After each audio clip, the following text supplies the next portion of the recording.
Good morning. This is the Mack Road Church of Christ. We're glad that you're here.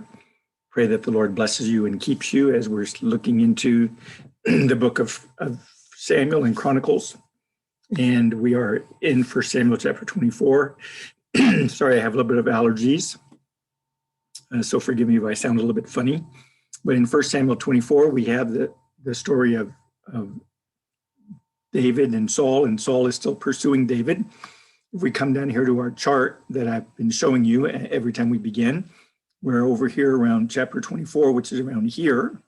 And David is a man after God's own heart up here. He was anointed as king. And then we have Samuel in early ministry. And then we're going to notice Saul's reign and eventually his death. But we're in this section here, and David is in exile. David was anointed over here, and so David is now in exile. He's running away from Saul, and Saul is trying to kill him. although Jonathan knows that Saul, his father, is not doing what's right, David still has to hide from him, and Jonathan makes a pact with him, or an agreement with him. And so that brings us then over here to 1 Samuel chapter 24 in verse 1. And it says, "Now when Saul returned from pursuing the Philistines, he was told, saying, 'Behold, David is in the wilderness of En-gedi.' And then Saul took 3,000 chosen men from all Israel and went to seek David and his men in front of the rock of the wild goats. He came to the sheepfold on the way, where there was a cave, and Saul went in to relieve himself. Now David and his men were sitting in the inner recesses of the cave. The men of David said to him, 'Behold, this is the day of which the Lord said to you, Behold, I am about to give your enemy into your hand, and you shall do to him as it seems good to you.' Then David arose and cut off the edge of Saul's robe secretly. It came about afterward that David's conscience bothered him because he had cut off the edge of Saul's robe. So he said to his men, 'Far be it from me, because of the Lord, that I should do this thing to my Lord, the Lord's anointed, to stretch out my hand against him, since he is the Lord's anointed.' David persuaded his men with these words and did not allow them to rise up against Saul. And Saul arose, left the cave, and went on his way." Now, let me go ahead and stop there and just notice what's going on here. So Saul, again, is trying to find David. He's trying to pursue him. He finds out that David is in the wilderness of En-gedi in verse 1. Now, when Saul returned from pursuing the Philistines, he was told, saying, "Behold, David is in the wilderness of En-gedi." You remember in the previous chapter and in the last part, and Saul was coming up to apprehend David. He had found where David was, but then all of a sudden he got a message from Israel that said in 1 Samuel 23:27, "Hurry and come, for the Philistines have made a raid on the land." And so Saul returned from pursuing David and went to meet the Philistines. Now, it was after that, and after he finished fighting with the Philistines, that he then turns his attention back to David, and he finds out that David is in the wilderness of En-gedi. And it says, "So Saul took 3,000 chosen men from all Israel and went to seek David and his men in front of the rocks of the wild goats." And so David was over here, and somebody had told Saul that David was at the rocks of the wild goats. And that's just, a landmark name. And it might have had that name because there was a bunch of there was a bunch of wild goats that frequented that area, and so therefore it was known as the rock of the wild goats. And so it was kind of like this landmark, and so everybody everybody knew where it was. And so Saul goes after David in order to try to find him. In verse 3 it says, "Saul, he came to the sheepfold on the way, where there was a cave, and Saul went in to relieve himself. Now David and his men were sitting in the inner recess of the cave." Now, one of the things that this little verse shows us here is it shows us really what Jesus means when he talks about the Pharisees and the Sadducees being whitewashed tombs. Now, the reason that they would whitewash the caves is because they would have either dead people in them, or they would be used for restrooms, for people who needed to relieve themselves. Caves were often used for that back then. And so if you painted it white so that people wouldn't become defiled by it. And so this is one of those incidents that shows us that they use caves for that reason. And so Saul went in to relieve himself, went to go use the bathroom. Now, it just so happened that David's men had gone in the same cave, hiding from him. So it must have been a pretty deep cave, because Saul didn't have to go in that deep in order for him to relieve himself. But David's men were in the back. Verse 4 says, the men of David said to him, behold, this is the day of which the Lord said to you, behold, I am about to give your enemy into your hand, and you shall do to him as it seems good to you. Now, I want you to notice something here, and that is that sometimes we interpret circumstances as if God is telling us something. And I think sometimes you certainly can, in certain cases, if you ask God to help you with something and it seems to be coming about, that certainly the circumstances might encourage you to, believe that God planned that. But the problem here is that David's men said that God has given David, his enemy in his hand, and that's why Saul went in there, because God wants David to kill him. And so as a result of that, the men are claiming that, this is an act of God. It's not just coincidence. And then it says, then David arose and cut off the edge of Saul's robe secretly.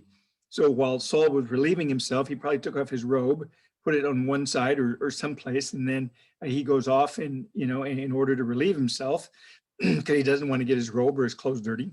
And it just so happens that David comes up and, comes up to where the robe is and cuts the edge of the robe off and does it secretly so that Saul doesn't see him. So David was encouraged to go in there to kill Saul, but David didn't kill Saul. He just cut off the edge of his robe. And now we're going to find out why he does that. Verse 5. It came about afterwards that David's conscience bothered him because he had cut off the edge of Saul's robe. So David's conscience bothered him, even though Saul was certainly worthy of death. He was a wicked king. He was a king that even tried to kill his own son when he thought his own son was in cahoots with David. And he certainly tried to kill David without a cause. And so he certainly was an individual who was worthy of death, but yet David's conscience bothered him. And here's why. In verse 6 it says, so he said to his men, far be it from me, because of the Lord, that I should do this thing to my Lord, the Lord's anointed, to stretch out my hand against him, since he is the Lord's anointed. And so what I want you to notice is that he's pointing out that he's not going to stretch out his hand against the Lord's anointed, because God has forbid that to happen. That they're not supposed to destroy the Lord's anointed. You also found that in 2 Samuel 1 and 14. And in 26, we're going to notice again in verses 9 through 11, where the Lord forbid, in verse 11, the Lord forbid that I should stretch out my hand against the Lord's anointed, but now please take my spear. So David understood that there was a law of God that said you're not supposed to strike the Lord's anointed. And the idea of the Lord's anointed is God's chosen person. And certainly we can see that when it comes to Jesus, that we're certainly not to strike Jesus or try to kill Jesus or not listen to Jesus. That's certainly something we're not supposed to do. And so the Lord's anointed meant the appointed ruler of God. And so David knew that Saul had been the appointed ruler of God. And David also understood that if God wanted him removed, God could do it, or God would specifically tell David. But David wasn't going to do it because it was the Lord's anointed, and he knew that he wasn't supposed to do that. So therefore, what that means is, just because there's certain circumstances that seem to favor what I want, doesn't necessarily mean that that's God doing it for you. It might simply be God putting us in a situation where we're going to figure out whether we're going to serve him and live by faith, or whether we're going to go with our circumstances and the things that we see. And so that's what you have under consideration here. David wasn't going to go with what seemed to be convenient and what seemed to be coincidence. David was going to go with what he absolutely knew. And what he knew was that he's not supposed to strike down the Lord's anointed. That's what he knew. Now, verse 7. So notice that after David comes back from doing this, he has to persuade the men, because the men want to go kill Saul. That way, because not only is David fleeing from Saul, but everybody who's on David's side that's with David is fleeing from Saul. And so certainly they would all like to go back to their home or to their land, or at least not have to run around the countryside hiding. And so they wanted Saul killed. But when David got back from cutting off his robe, no doubt the men says, well, I'll go kill him. You don't have to do it, David. I'll go do it. I'll go kill him. And that way you're not going to kill the Lord's anointed. But David, verse 7 says, but David persuaded his men with these words and did not allow them to rise up against Saul. And Saul arose and left the cave and went his way. So Saul finishes and goes out of the cave, and he's now in pursuit of David. Now verse 8 says, and this is where we'll pick it up. Verse 8 says, now afterwards, David arose and went out of the cave and called after Saul, saying, my lord the king. And when Saul looked behind him, behold, David bowed with his face to the ground and prostrated himself. And David said to Saul, why do you listen to the words of men, saying, behold, David seeks to harm you. Behold, this day your eyes have seen that the Lord has given you today into my hand in the cave. And some said to kill you, but my eye had pity on you. And I said, I will not stretch out my hand against the Lord, for he is the Lord's anointed. Now, my father, see the edge of your robe in my hand, for in that I cut off the edge of your robe and did not kill you, know and perceive that there is no evil or rebellion in my hands, and I have not sinned against you, though you are lying in wait for my life to take it. May the Lord judge between you and me, and may the Lord avenge me on you, but my hand shall not be against you. As the proverb of the ancient says, out of the wicked comes forth wickedness, but my hand shall not be against you. After whom has the king of Israel come out? Whom are you pursuing? A dead dog, a single flea? The Lord therefore be judge and decide between you and me, and may he see and plead my cause and deliver me from your hand. Now let's stop there. So David had cut off the robe, the edge of Saul's robe. Saul finishes, he grabs his clothes, grabs his robe, puts it back on, he goes out. David waits a few minutes until Saul gets a little distance away, and then David comes out with his men and he calls out to Saul and basically says in verse 8, he calls out to Saul saying, my lord the king. And when Saul looked behind him, David bowed with his face to the ground and prostrated himself. Now, the Bible says that we're not to worship men. And prostrating himself here is not the usual act of worship, as if David thinks that Saul is a god, but he's honoring him with the customary mannerisms of the way you honor a king. And that's why he's bowing. He's not bowing because he thinks Saul is some god and therefore David needs to grovel in the dirt, but he's bowing because that's the customary way in which they would greet their kings. And so one of the things that this shows you is that David considered Saul his king because he prostrated himself. He fell on the ground before him as a faithful subject would. And so David is showing that he doesn't have anything against Saul, and that David is actually willing to obey Saul and listen to Saul. And so verse 9 says, and David said to Saul, why do you listen to the words of men, saying, behold, David seeks to harm you?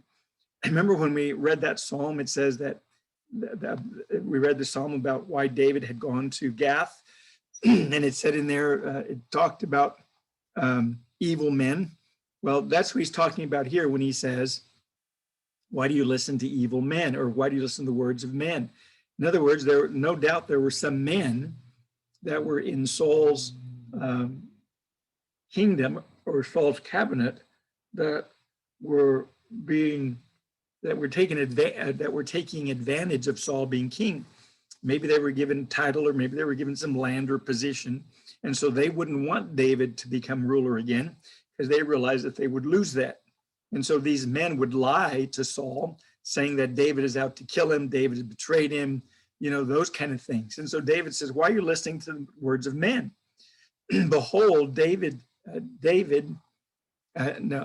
sorry. And then he says, saying, behold, David seeks to harm you. That's what the men were saying that he was listening to. But of course, Jonathan wasn't saying that, because Jonathan knew that David wasn't out to kill Saul. Those people who understood the truth and who understood what was right and righteousness, they didn't believe it. But there were some men, because of the fact that they were trying to take advantage of Saul's position, that they would say that so they could kill David and retain their positions. It's just like the scribes and the Pharisees when they got together to crucify Jesus so they wouldn't lose their positions, so they wouldn't lose their power. And that's what these men are doing also here. And David is saying, why are you listening to them? Verse 10, behold, this day your eyes have seen that the Lord had given you today into my hands in the cave. And some said to kill you, but my eye had pity on you. And I said, I will not stretch out my hand against the Lord's anointed, for he is the Lord's anointed. And so David said, look, why do you listen to those men? Because today I could have killed you.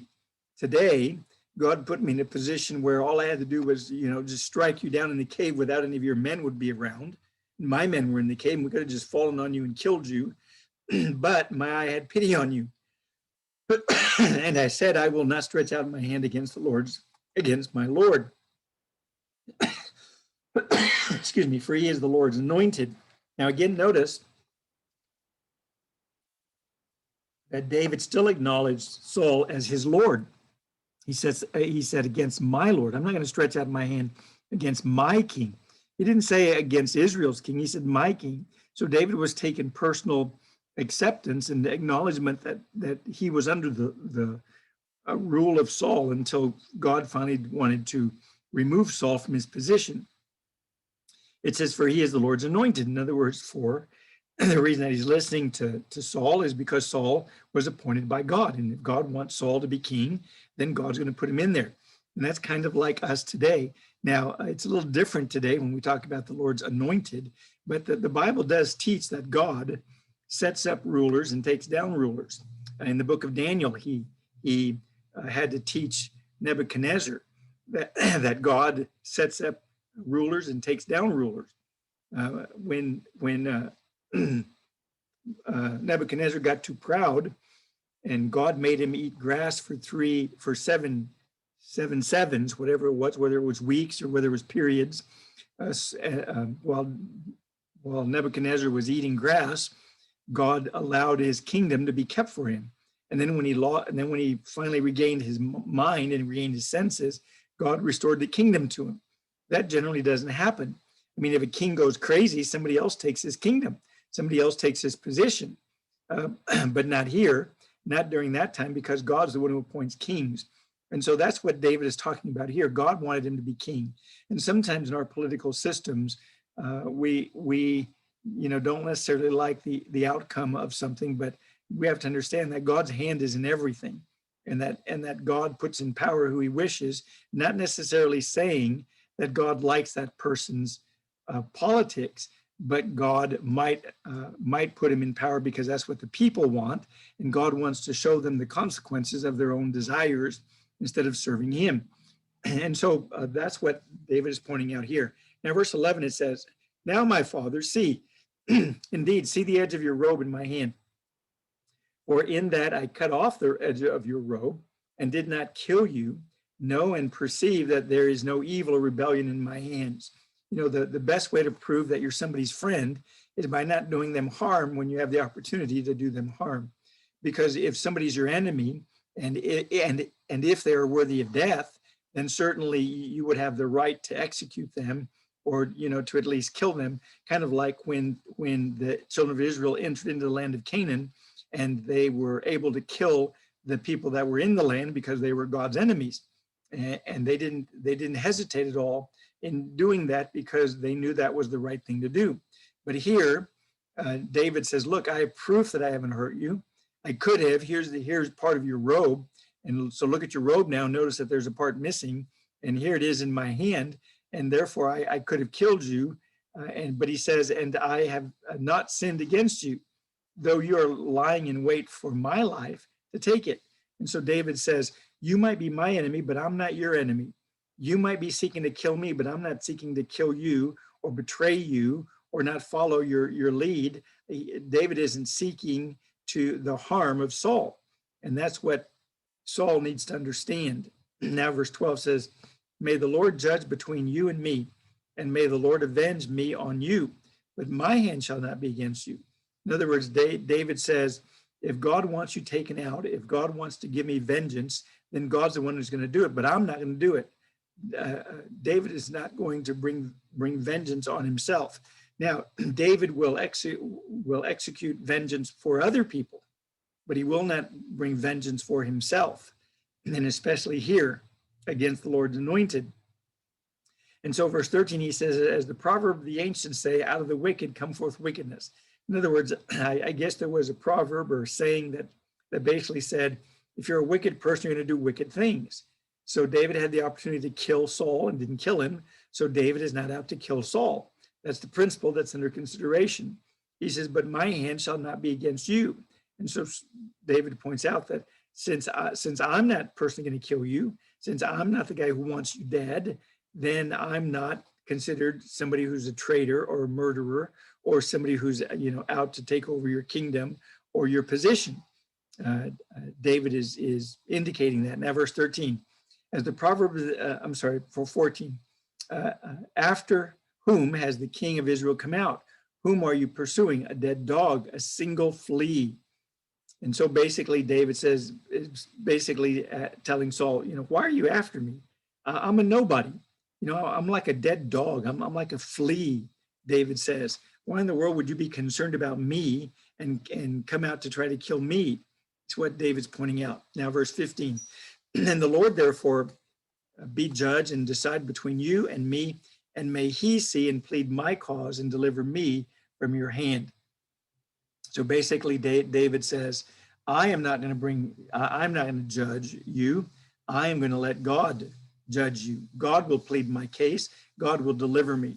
And that's also true in the New Testament. In the New Testament, we aren't supposed to be individuals who seek our own revenge. He says that for us in Romans chapter 12, and towards the end of the chapter, he says down here, he says in verse 19, never take your own revenge, beloved, but leave room for the wrath of God. For it is written, vengeance is mine, I will repay, says the Lord. But if your enemy is hungry, feed him. And if he is thirsty, give him a drink. For in so doing, you will heap burning coals on his head. Do not be overcome by evil, but overcome evil with good. And so therefore, even today, the principle is the same, that we're not supposed to take our own vengeance or judge or use our own judgments when it comes to condemning people. That's what God does.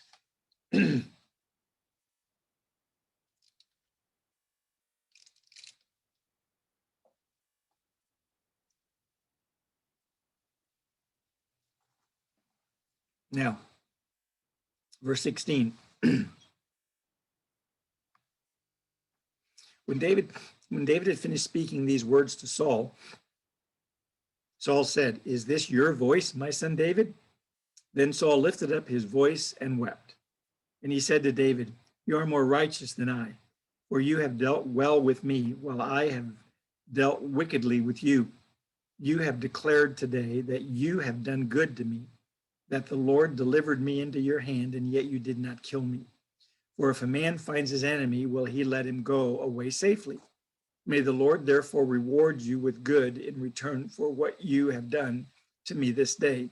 Now behold, I know that you will surely be king, and that the kingdom of Israel will be established in your hand.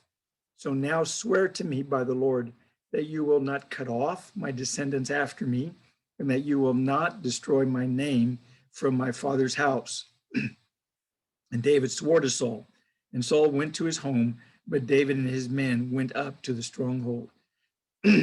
So when David had finished speaking, Saul now is going to answer David. And so he says, "Is this your voice, my son David?" Remember that at one time, Saul looked at David kind of like his own son, a younger son than Jonathan, but, Saul treated him like a son. And then Saul lifted up his voice and wept. So Saul understood that he was doing wrong. But that's the difference between what's referred to as worldly sorrow and godly sorrow. Worldly sorrow is sorry when he gets caught. Godly sorrow causes somebody to change, somebody to become different. We're going to notice that this, little weeping incident here didn't cause Saul to change. He still came after David. He still wanted to kill him later on.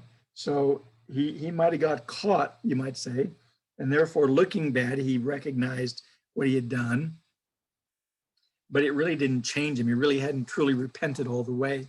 And so in verse 17, he says to David, "You are more righteous than I, for you have dealt well with me, while I have dealt wickedly with you." And so basically Saul, being, at a point where he can't help but recognize that David is not out to kill him, has to say that David is right and he's wicked, because Saul is trying to kill David, but David is not trying to kill Saul.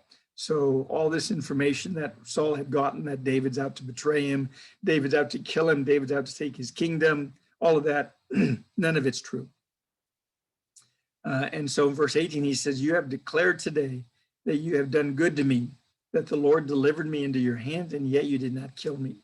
So basically, Saul acknowledges the fact that David could have killed him.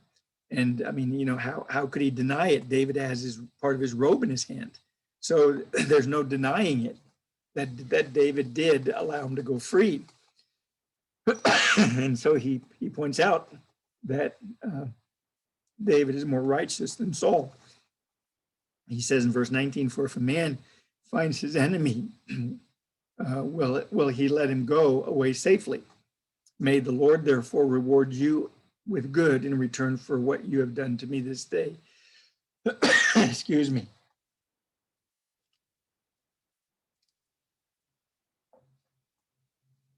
So Saul recognizes what he's done. He's acknowledged it. Now, verse 20, notice this part.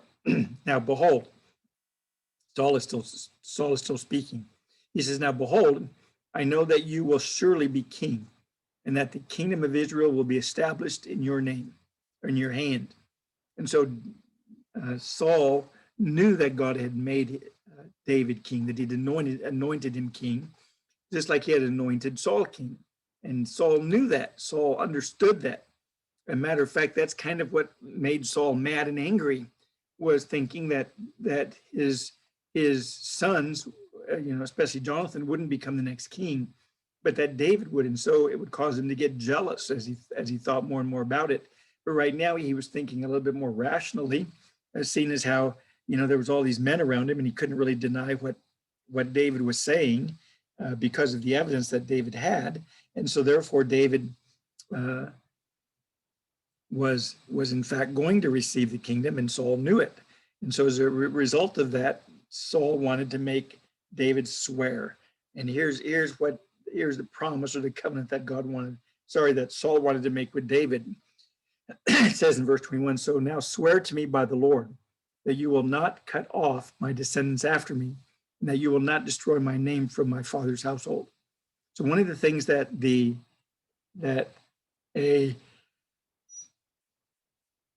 new king would do when he comes into power is generally he would kill off all the people from the previous kingdom or dynasty, especially their children, so that they couldn't make an attempt to regain the throne by saying they have the royal bloodline of the previous dynasty. And so it was pretty normal for the incoming ruler, king, to have them executed. And so Saul is asking David not to do that. and asking him to swear. And even though David didn't have to do that, David swore to Saul that he wouldn't destroy all the house of Saul, and that by his hand, that he wouldn't do it personally, or that he wouldn't order it even. And it says, and Saul went to his home, but David and his men went up to the stronghold. So Saul goes home because he knows that if he kills David now, that everybody that's there with him is going to recognize that it's just out of revenge and out of jealousy and envy, and that's why he kills him. And so he doesn't want that, and so he goes back home. And David, however, doesn't go back to Jerusalem. David goes and he stays in the stronghold. So David continues to hide himself from Saul.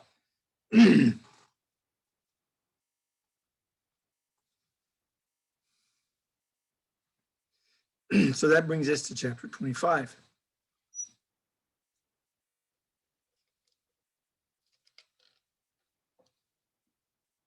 And in chapter 25, as you can see the heading, it deals with the death of Samuel. Now, it says in verse 1, then Samuel died, and all Israel gathered together and mourned for him, and buried him at his house in Ramah. And David arose and went down to the wilderness of Paran. So basically, Samuel finally dies. Remember, he was the last judge, and who acted as a judge, and so he was the last judge, and he was the one who inaugurated the kingdom, and he appointed Saul as first king, and then he appointed David as the second king. And so Samuel finally dies in his hometown, and David arose and went down to the wilderness of Paran. In other words, David doesn't go to the celebration or the funeral or the memorial, whatever it might have been.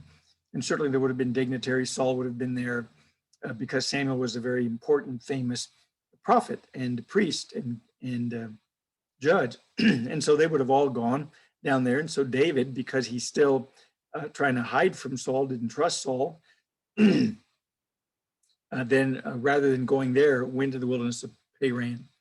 It says in verse 2, now there was a man in Moab whose business was in Carmel, and the man was very rich, and he had 3,000 sheep and 1,000 goats. And it came about while he was shearing his sheep in Carmel. Now the man's name was Nabal, and his wife's name was Abigail, and the woman was intelligent and beautiful in appearance, but the man was harsh and evil in his dealings, and he was a Calebite. Then David heard in the wilderness that Nabal was shearing his sheep. So David sent 10 young men, and David said to the young men, go up to Carmel, visit Nabal, and greet him in my name. And thus you shall say, have a long life, peace be to you, and peace be to your house, and peace be to all that you have. Now I have heard that you have shearers. Now your shepherds have been with us, and we have not insulted them, nor have they missed anything all the days they were in Carmel. Ask your young men, and they will tell you. Therefore let my young men find favor in your eyes, for we have come on a festive day. Please give whatever you find at hand to your servants and to your son David. And so basically David is going to send his men down here. We'll stop there in verse 8. And David basically sends his men down there. And he's sending them down there because it's a festive day. But it says in verse 2 that there was a man, and his name was, well, actually his name is Nabal, but he was in the land of Moab. That was close to where David was at, and that was in Carmel. And it just so happened that this man was rich. And to describe his riches, he had 3,000 sheep and 1,000 goats. And that's a lot of sheep and that's a lot of goats. And that in their day and time indicated a wealthy man, a man of position and a man of property and a man of means. It says, and it came about while he was shearing his sheep in Carmel. So there came a time during the year when all the sheep would have to be sheared. And it was a pretty festive period because it's kind of like, harvesting your crops. You would harvest your corn or your grain or whatever, and you have all this new produce, and you'd eat it and you'd celebrate while you have it all, because you can't consume everything that you grew in one little party. So it would be a very festive and a very satisfying period. And so Nabal was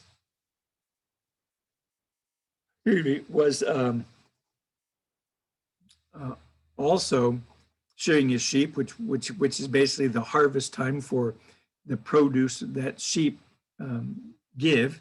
Besides milk from time to time, they give wool, and of course the wool then is sold, and so it's a very festive time. And there's a lot of workers that are there during that time in order to shear 3,000 sheep, and they're doing it with scissors, not like the electric shears we have today. And so it would take a while, and the men would have to be fed and taken care of. And so there was a lot of food and a lot of celebration that would be going on at this time as they enjoyed the harvest of the wool. Now, verse 3 says, now the man's name was Nabal, and his wife's name was Abigail. And the woman was intelligent and beautiful in appearance, but the man was harsh and evil in his dealings, and he was a Calebite. So Nabal comes from the family of Caleb. And apparently Caleb were very harsh people, and don't want to malign all of them, but apparently that seemed to be their character, you might say. And so he was harsh and evil in his dealings. And verse 4 says, and that David heard in the wilderness that Nabal was shearing his sheep. So David's in the wilderness, and so he hears that Nabal is having his sheep shearers. And when he says David was in the wilderness, that's the same wilderness where all the sheep would have been grazing in, and the sheep would have been moving around from place to place. And so that's the same place David was at. So if David wanted to find some food, all he would have to do is have his men go out and, steal a couple of sheep and bring them back, and they could eat, and go get a couple of sheep every time they wanted to eat, because their soldiers and the shepherds wouldn't be able to defend themselves against them, especially since David's men had some swords and the shepherds just had a staff. And so David found out that Nabal was shearing sheep, and it says, so David sent 10 young men, and David said to the young men, go up to Carmel, visit Nabal, and greet him in my name. And thus you shall say, have a long life, peace be to you, and peace be to your house, and peace be to all that you have. And so David basically orders his men to go and greet Nabal with greetings with Hebrew greetings of peace, shalom. And then he says, verse 7, now I've heard that you have shearers, and now your shepherds have been with us, and we have not insulted them, nor have they missed anything all the days they were in Carmel. He says, ask your young men, and they will tell you. So basically what David tells his young men is, look, when you get there and you talk to the owner, tell the owner that, the sheep were with us. They were grazing where we were at, and we didn't hurt them. Matter of fact, we protected them. We would keep the bears away, or the lions, or the wolves, or whatever it is that might come upon them. And so, now you're having this harvest of sheep or wool.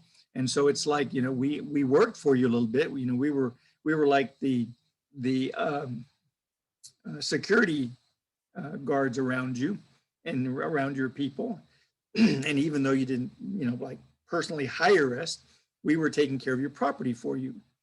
And so he says, and therefore let my young men find favor in your eyes, for we have come on a festive day. Please give whatever you find at hand to your servants and to your son David. So basically David says, give me whatever you have that's on hand, that we would really appreciate it. And now here's the other thing that you need to remember. Even though David wasn't the literal king at this time, everybody knew that he was going to be king. God appointed him king. And so if you have faith in God, then you know that David was going to be king. And the worst thing that you would want to do is offend the king. And not only that, but if he's the king, then generally the way you support him is by taxes, by giving him some of your profit and some of what you harvested or what you reaped or in this case gathered as far as wool. You would give him a little bit because he's your king, and that's how they're supported. And so David basically is saying, look, we worked for you, we helped your people, we didn't bother your sheep, so therefore, I sent these men so that they could carry back whatever it is that's in your heart to give us. Now, beginning at verse 9. When David's young men came, they spoke to Nabal according to all these words in David's name, and then they waited. But Nabal answered David's servants and said, "Who is David? And who is the son of Jesse? There are many servants today who are each breaking away from his master.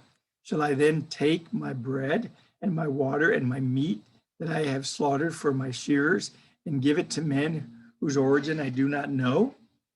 So Saul's young men retreated their way and went back and came and told him according to all these words. So they come to Nabal. They tell Nabal what David says. And so they waited. They waited to see. They waited to see what Nabal would do. And so they get their answer back. And the answer was, "Who is David?" In other words, why should I help David? He's not king yet. Saul is king. So why in the world should I help him? And who is the son of Jesse? In other words, what makes him special? Just because he's Jesse's son, Jesse's a nobody, basically. There are many servants today who are each breaking away from his master. Now, he's giving him this answer, but Nabal knows that David is going to be the king, but he's not king yet. And so Nabal knows all this. And so when he says, "Shall I take then my bread and my water and my meat that I have slaughtered for my shears and give it to men whose origin I do not know?" He knows who David is. He knows where David came from. Everybody knows who David is. Everybody knows the story of Goliath back then. Everybody knows it today. And so everybody knows that story. Everybody knows who David is. And so it says, so the young men retraced their way and they went back home and they told David. Now let's see what David does about this. Verse 13. Now remember that in the previous chapter, David refused to take vengeance on him for himself by killing Saul. You remember that? So now the young men come back to David. And verse 13 says, and David said to his men, after he heard what Nabal had said, "Each of you gird on his sword." So each man girded on his sword, and David also girded on his sword, and about 400 men went up behind David while 200 stayed with the baggage. But one of the young men told Abigail, Nabal's wife, saying, "Behold, David sent messengers from the wilderness to greet our master, and he scorned them. Yet the men were very good to us, and we were not insulted, nor did we miss anything as long as we went about with them while we were in the fields. They were a wall to us both by night and by day, all the time we were with them tending the sheep. Now therefore know and consider what you should do. For evil is plotted against our master and against all his household, and he is such a worthless man that no one can speak to him." Then Abigail hurried and took 200 loaves of bread and 2 jugs of wine and 5 sheep already prepared and 5 measures of roasted grain and 100 clusters of raisins and 200 cakes of figs, and loaded them on a donkey. She said to her young men, "Go on before me. Behold, I am coming after you." But she did not tell her husband Nabal. It came about as she was riding on her donkey and coming down by the hidden part of the mountain, that behold, David and his men were coming down towards her. So she met them. Now, David had said, "Surely in vain I have guarded all," sorry, go back.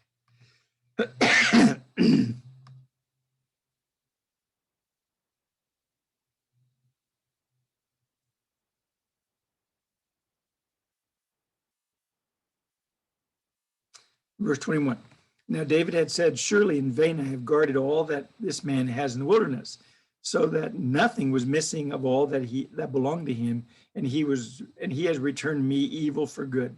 May God do so to the enemies of David, and more also, if by morning I leave as much as one male of any who belonged to him.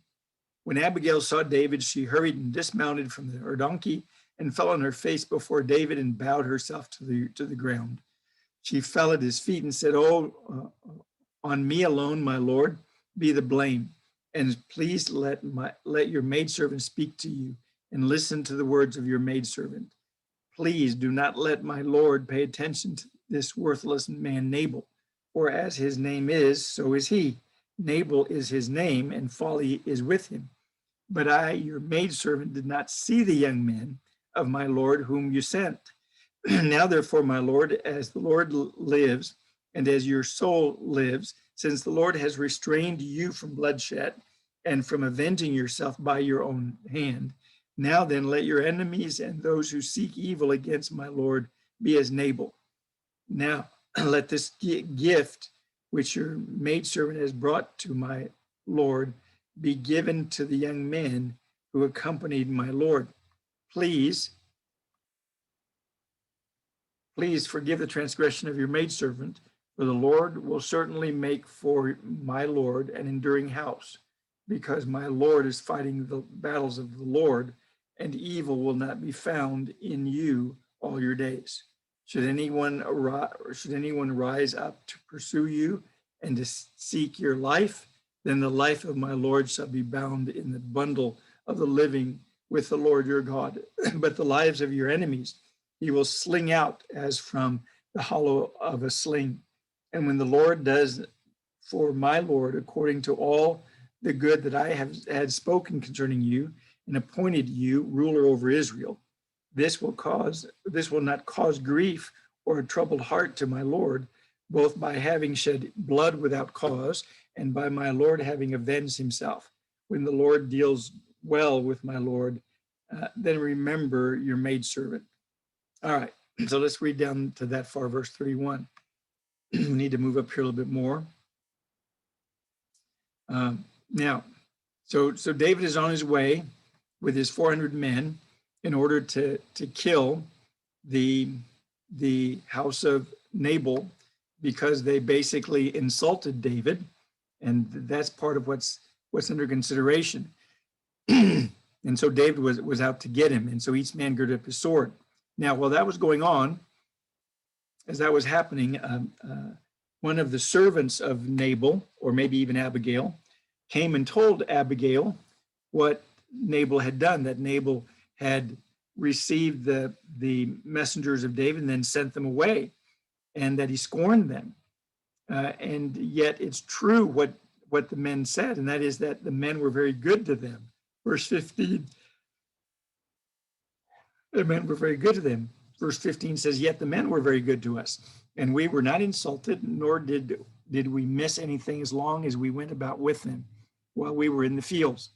They were a wall to us both by night and by day, all the time we were with them tending the sheep. So basically the young men say, yeah, they were actually our guards. They were guarding us at night, when we were there with them.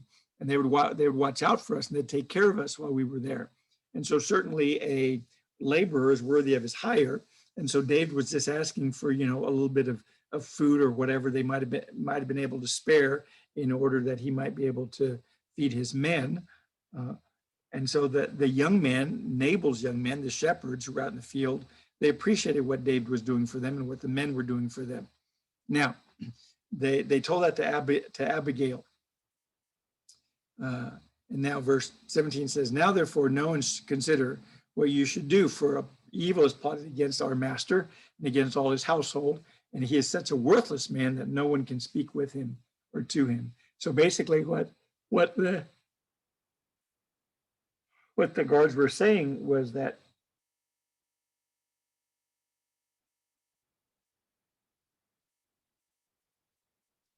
the soldiers of David were a wall to them, protecting them, and Nabal, you can't talk to him. You can't reason with the man. He's unreasonable.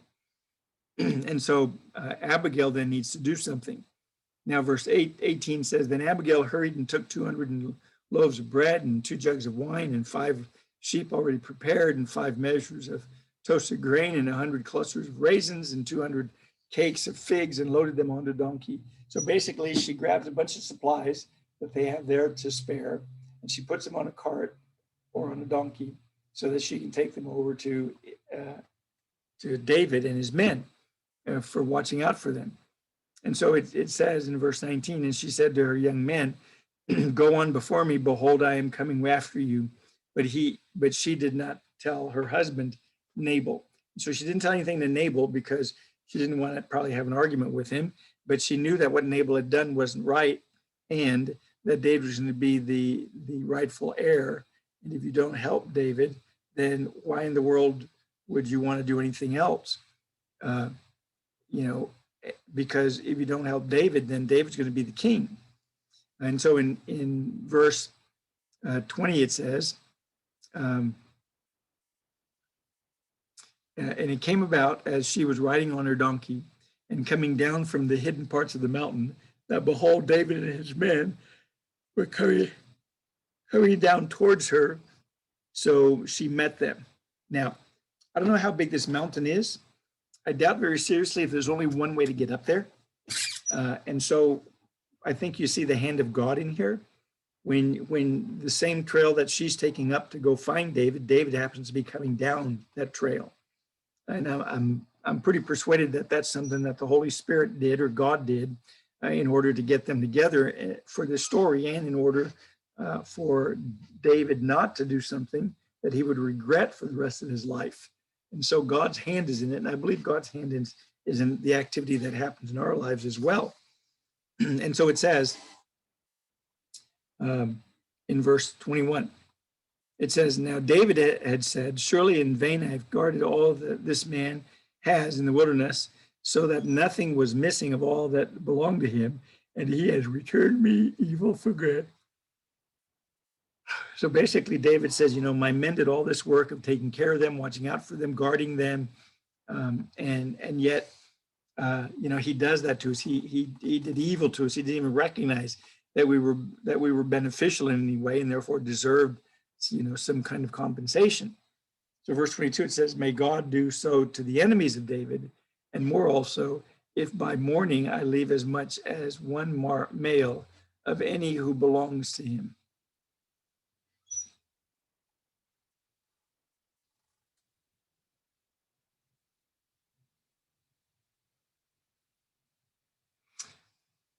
And so Abigail sees David, and she dismounts from her donkey and falls on her face before David and bows herself to the ground. Again, this is indicating that she recognized David as her king, because that's why she would fall down before him. And she fell at his feet and said, oh, on me alone, my Lord, be the blame, and please let your maidservant speak to you and listen to the words of your maidservant. Now, as Abigail begins to talk, remember that she had in front of her all the provisions that she was going to provide for them. They passed on ahead of her. So assumingly, we're thinking that David had received these provisions. And so therefore, when he sees Abigail, he's going to be a little bit more receptive to what she has to say, rather than just meeting her without any provisions. And so it says, now, verse 26, now therefore, my Lord, as the Lord lives, and as your soul lives, since the Lord has restrained you from shedding blood and from avenging yourself by your own hand, now then, let your enemies and those who seek evil against my Lord be as Nabal. So basically what she says then is that since God has kept you from avenging yourself by having Abigail find him and meet with him before he went down, that would keep him from bringing vengeance on himself and restrained him from shedding blood. and bringing vengeance. Remember, he didn't want to kill Saul when he had the opportunity, but here he is out to kill Nabal. And I'm sure with Nabal, it was more of an embarrassment than anything else for David, because basically Nabal's saying that David didn't do anything for them, and so therefore that's really what he's talking about. He says, "Now let this gift which your maidservant has brought to you, to the Lord, be given to the young men who accompanied my Lord." So basically, she gives him the provisions, and it says, "Please forgive the transgression of your maidservant, for the Lord will certainly make for you, my Lord, an everlasting house, because my Lord is fighting the battle of the Lord, and evil will not be found in you all your days."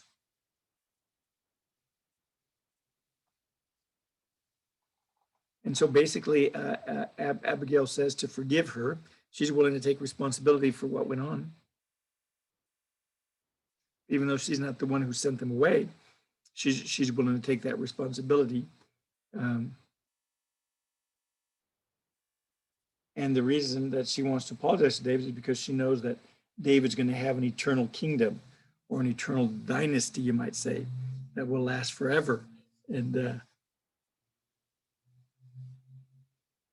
so therefore, Abigail believed that he was going to be king. So it's not like Nabal didn't know who David was. He just didn't want to help him. He, for whatever reason, he didn't want to help him. And then it says in verse 29, "Should anyone rise up to pursue you and to seek your life, then the life of my Lord shall be bound in the bundle of the living with the Lord your God. But the lives of your enemies he will sling out as from the hollow of a sling." So basically, she says that I know that God's going to take care of you, protect you, while he destroys your enemies.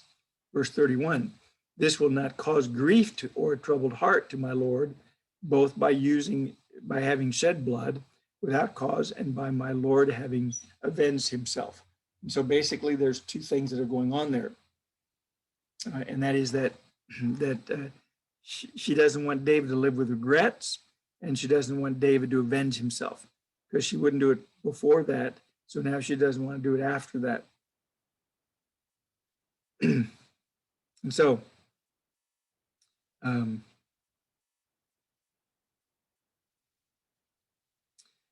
she's happy that she was able to stop him before he shed any kind of blood. Now, verse 34, "Nevertheless, as the Lord God of Israel lives, who has restrained me from harming you, unless you had come quickly to meet me, surely there would not have been left to Nabal until morning light as much as one male." So basically, David says, "I'm glad you found me. Glad the Lord helped you find me, because I would have gone down there and killed all of them because of the way they treated my men." And so it says, "So David received from her hand what she had brought him, and said to her, 'Go up to your house in peace. See, I have listened to you and granted your request.'" And so basically, David says, "You've convinced me. I appreciate the gift that you're giving me, and I'm not going to go up against your house or fight against them because of what you did for me." And that's basically what is being said here. And so David is not going to have to live the rest of his life regretting that he killed somebody out of vengeance, because Abigail helped him with that and kept him from doing it. And certainly God was behind all of that. Now, verse 36. "Then Abigail came to Nabal," so she goes back home, "and behold, he was holding a feast in his house, like the feast of a king. And Nabal's heart was very merry within him, for he was very drunk. So she did not tell him anything at all until the next morning, till morning light." And so basically she comes back and she's going to tell Nabal what she did, even though Nabal didn't do it. And so I think we get the sense here of who really runs the business. Abigail runs the business. Nabal is just there in name, you might say, as he enjoys the produce of the efforts that were being done. And so she came back to the house, and there's having this feast. It's a great feast, and she doesn't tell him then. But then verse 37 says, "But in the morning, When the wine had gone out of Nabal, his wife told him these things, and his heart died within him, so that he became, so that he became as a stone. So basically, he had some kind of stroke or a heart attack or something, because he wasn't able to move after she said that to him. And then it says about 10 days later, the Lord struck Nabal and he died. Now notice it says the Lord struck Nabal and he died. It wasn't a coincidence. It wasn't, an accident. It was the Lord who was doing it, because the Lord is bringing vengeance, because the Lord says he'll bring vengeance on our enemies for us. And so here's an example of that. And it says, when David heard that Nabal was dead, he said, blessed be the Lord who has pleaded the cause of my reproach from the hand of Nabal and has kept back his servants from evil. And so David basically says that he is so pleased with God, because now David, now Ben's hand doesn't have to be all greasy or anything.